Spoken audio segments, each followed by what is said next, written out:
Avoid micromanaging and help your team succeed. Questions that would be answered. Why should I avoid micromanaging? How can I empower my team to perform better? How can I balance overseeing my team with giving them freedom? Connect with me via WhatsApp, +234 703 247 4726, to get more interesting videos. Please, to support our ministry, remember to like the video, and also find it in your heart to subscribe to our YouTube channel and then gently tap the bell to turn on the notification, so as not to miss out on the next videos. Say, a new person has joined your team to help you out. It seems great.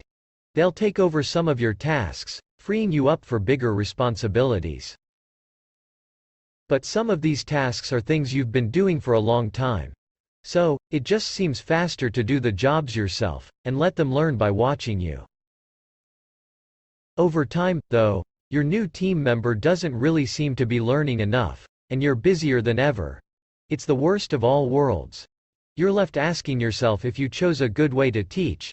But how do people learn best? Let's find out. Tightly overseeing every decision and action your employees make is known as micromanaging, and it can have big consequences. Without the opportunity to find their own solutions to problems, people might just rely on methods that don't really work for them. This can mean that they'll either fail, or need your help every step of the way. But when team members are given freedom, they can figure out how to get things done in the way that's best for them. And when they succeed, their satisfaction can help them feel more involved, and be more productive over time. Giving employees freedom doesn't mean you can just take midday naps, while your workers run the show. There are things you can do to help everyone succeed. Aside from not micromanaging, effective managers generally define and oversee goals for each member of their team and for the team as a whole. After all, if you're leading people, it's important to know where you're going. Another effective practice is ensuring that the more freedom you give people on a project, the more available you are for advice. Letting employees ask for your input can help get rid of constant check-ins and build trust. Lastly, effective managers support their teams within the rest of the organization. If your team succeeds, it's your job to tell other people in the company. If they need help from another team, do your best to get them the right resources. Tip: a mantra you can use to help you focus on your team's success is that your team doesn't work for you. You work for your team. Now, just as you need to trust the people working for you, they need to trust you, too. So let's see how to build that trust. It can take time to develop trust with your team. But a great way to start is to focus on communicating clearly and openly with them. Let's say a new project has come up. Once you've figured out a clear goal for the work, have a meeting with your team where you can introduce the project and get their ideas and insights on how to make it go well. Delegate specific tasks to team members to help them feel valued, and let team members who have performed well lead the project. This can give them the chance to shine, and take some work off your plate. When delegating tasks to people, try to maximize their strengths. But look for assignments that will push your team members to grow, too. This can help them feel valued, and prepare them to take on more responsibilities over time. Even as you let your team take authority over their own work, don't just let people roam free without any oversight at all. Schedule some check-ins to help the team stay focused, and be available for advice throughout the project.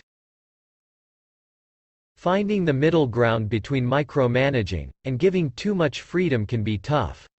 So consider the abilities of the people who work for you. Sit and talk with each team member to learn how much support they need. You can prepare for these talks by asking yourself a few things about the people you manage. The questions fall into 3 categories: assess, adapt, and collaborate. When you assess, you're looking to figure out what an individual can do. What abilities have they demonstrated in the past? What motivates them? What are they particularly good at? The adapt questions, meanwhile, can help you consider the management style that will appeal to each individual. Is the person generally proactive, or do they procrastinate so much that more oversight might help them? And since the majority of projects require people to collaborate, ask yourself what support a person will need to complete their task. How much of it will they need? Will it come from you or other team members? Let the answers to these questions inform how much you can delegate to each person on your team. But remember to stay flexible. As you develop a management style, working for your team means giving them what they need to succeed. Once you sit down with someone you're hoping to delegate work to, you'll want to make sure you're having a true, two-way conversation. Their input matters, too. Tell the employee what exact tasks you're hoping they will accomplish. Let them know exactly what success looks like. Explain to them why you think they're right for the work, and what resources you'll provide to help them get the job done. Help them understand your expectations, and their role within the larger team, too. This can help them feel like they don't have to be responsible for everything. That way, they can focus on work that's truly important to the group's success. As you lay everything out, ask if they have questions or suggestions. Be patient and empathetic if they have concerns, or don't understand everything right away. Clarity at the start of a project can mean fewer mistakes midway through.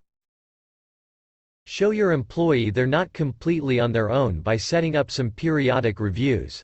It's also great to let them know that you're available for advice, but make sure they know they have the freedom to find their own solutions.